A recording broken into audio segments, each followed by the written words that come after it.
The old man's friends actually seemed quite happy when I made it through. "We might have a winner after all," said the man in black. "It's no Killbot 3000, but you can almost see the fire in its eyes." A couple of days later, the old lady said she had a surprise for me, my own room. She also wanted to play me some music. I wasn't sure after what Mr. Silton had shown me.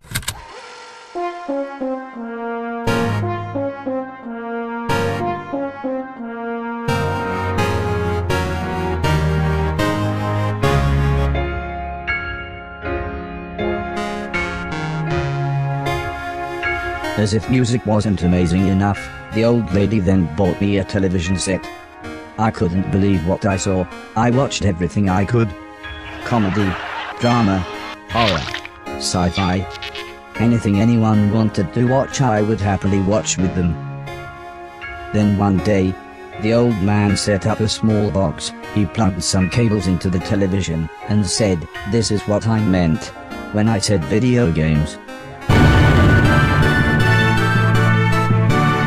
I played games at every chance I could. I took on everyone.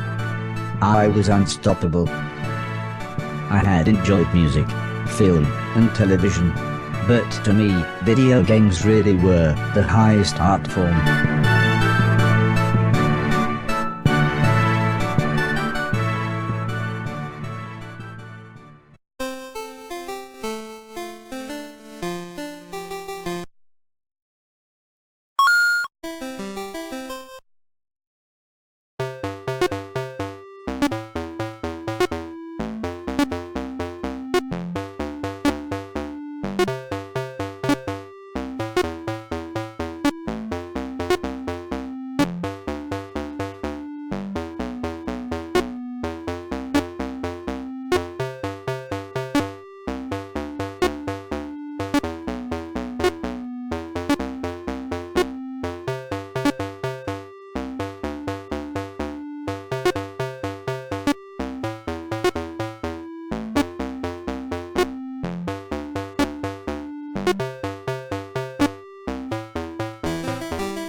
Heather's birthday was a couple of months later.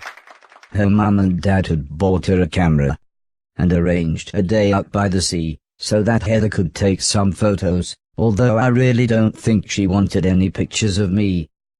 When the old man asked the professor if he wanted to go, he frowned and said, "I can't believe you want to spend time with that thing, it could destroy the world." I wasn't sure what he meant, but the old man just smiled and said, "That's what you said about the Game Boy. Anton, how about you?" "I don't think so," said Mr. Deck. "The last time I got in that car, Barry crashed us into a branch of Woolworths. I never would have gone into Woolworths of my own accord." The old man explained that the car was old and the brakes had failed, but Mr. Deck was having none of it.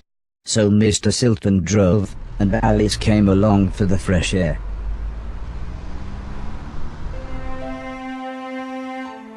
I enjoyed being outside. Although, the old lady kept telling me to be careful of the rickety old walkways. It felt like she was telling me off, but I think she was just concerned.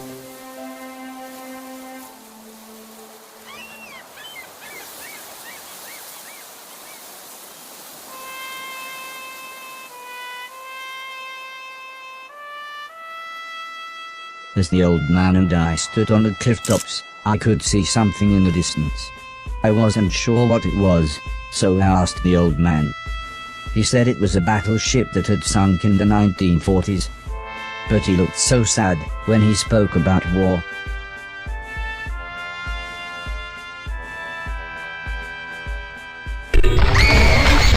I didn't see what happened, but the metal platform Heather was climbing on had collapsed. She was safe, even if the rocks she was on looked very dangerous. The tide was rising, and we didn't know how long the Coast Guard was going to be, so I offered to climb down and get her. The old man agreed, but said I should be careful, as Heather doesn't have infinite lives, like I do.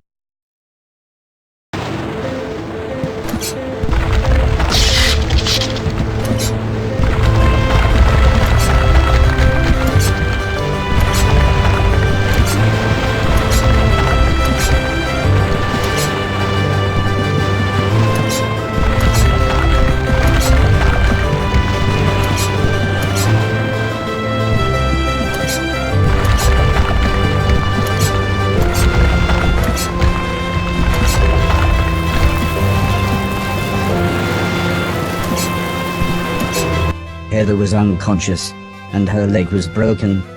So I picked her up as gently as I could. I decided it would be best if I didn't run the rest of the way.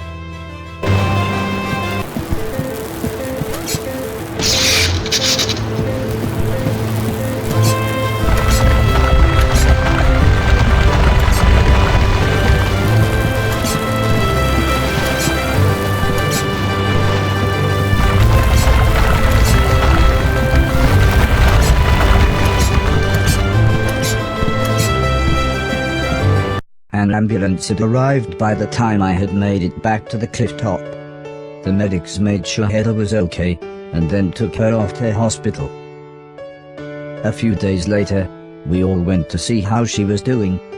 She was fine, but would have to wear the cast for a couple of months.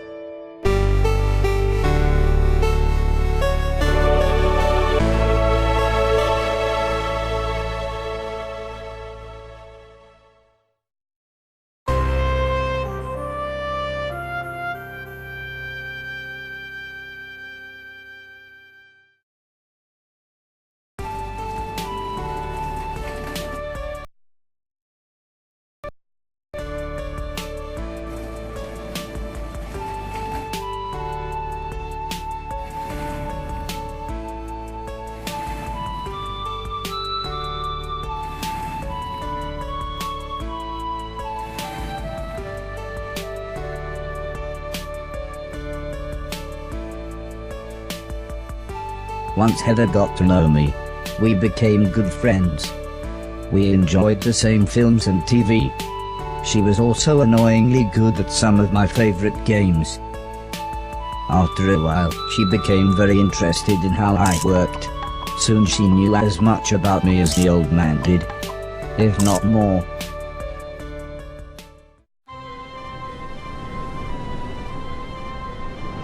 We spent the next couple of months visiting other countries, as when it came to teaching me things, the old man always liked to pick interesting locations.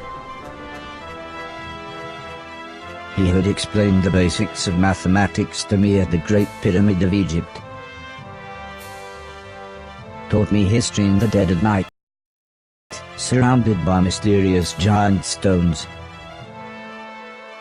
And even showed me science in action high up in a hot air balloon. This is why I was surprised when the old man took me to a restaurant. It was nice, but it seemed very somber compared to the previous grand locations. He said he just wanted to chat, and this was nice and quiet. Plus it was his favorite place to eat. We talked about life, the universe, Douglas Adams, everything really. When I asked him why were we here, why did we exist, he just smiled and said, life is like a game, just don't expect to be finished anytime soon. When I looked puzzled, he said, well, everyone should have a purpose.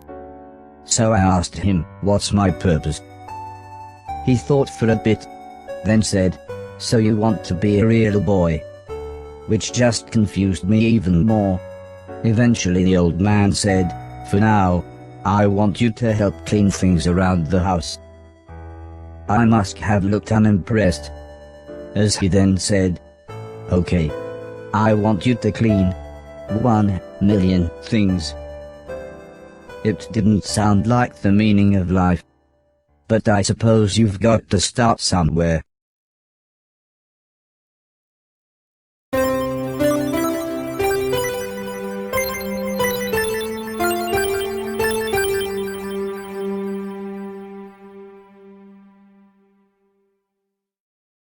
The next day, the old man said he wanted to install some more software, so he powered me down. When I came to, he said Mr. Silton had a joke for me, and that I should pull his finger. I don't think I got the joke. So the old man powered me down again. This time when I pulled Mr. Silton's finger, I got the joke. But it wasn't very funny. The old man then explained that he had installed a special chip which allowed me to clean away anything that was broken. He said it also tells me how many things are nearby. and how many smaller things are in a bigger thing. It all sounded very complicated, but he said all I really had to do was pause, and it would bring up all the information I needed. He then said he wanted me to find and clean all of the items in the room. He told me there would be some chains to climb, but that would be nice and easy, as I just had to press up. He then finished by saying, when I had collected all the items, I should come back here